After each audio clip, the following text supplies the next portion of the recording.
Hey everybody, this is David at Barnyard Bees. Catching a swarm, August 19th. It wasn't a real big. It was probably equivalent to a 3-pound package of bees, probably. What happened originally, I've caught this swarm before, and what they had done, I had a broken down box laying on the ground that didn't even have any comb or frames in it, and they decided to build a new colony there, which wouldn't have been any good to them because they wouldn't have survived it. So I got him a donor frame from another colony and put it in the box, and it had a little bit of honey on it, and it had some brood and some cat brood, and I put it there and let them walk in it. Pretty much, they was about almost at ground level anyway at the time. Well, they absconded, which they do occasionally. It happens. And yesterday they was attached to a 10-frame box on the side of it. And that's how bees are. You never know where they're going to swarm to. So I took the same box. Now here's sometimes probably I shouldn't have done that, because they had already absconded from that box, and I thought I was in a hurry, so I grabbed that box again.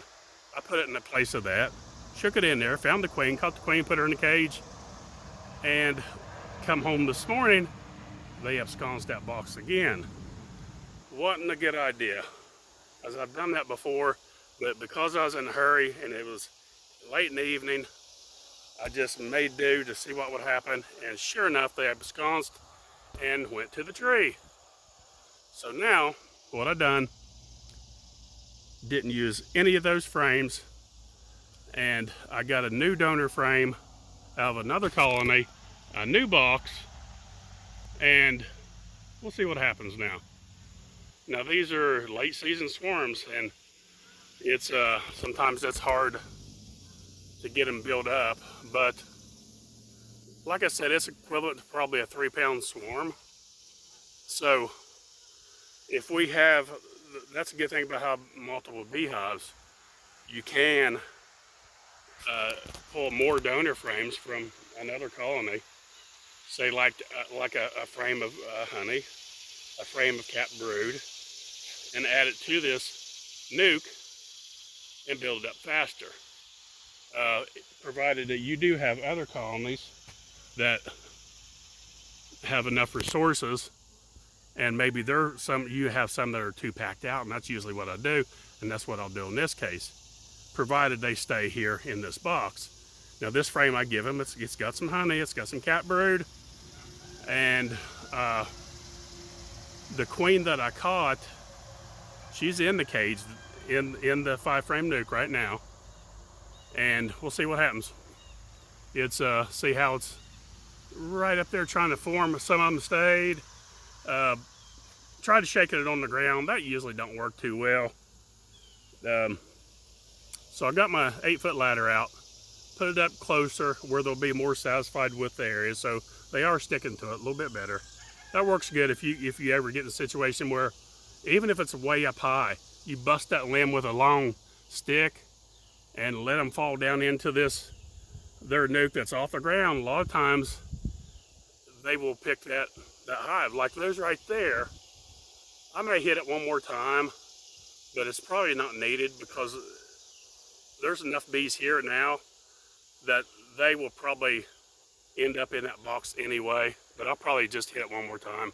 But I just thought I'd share that, just a little late season swarm and what to do in a situation like that. If you have resources, you can build them up. Depending on the queen, you know, she may, I mean, we've not come into the golden rod here yet. It's blooming randomly.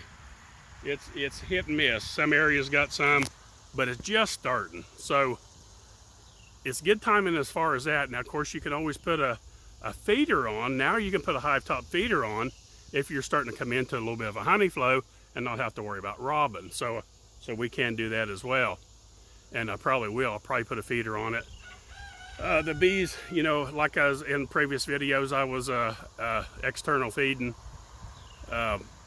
and they've slowed way down on that.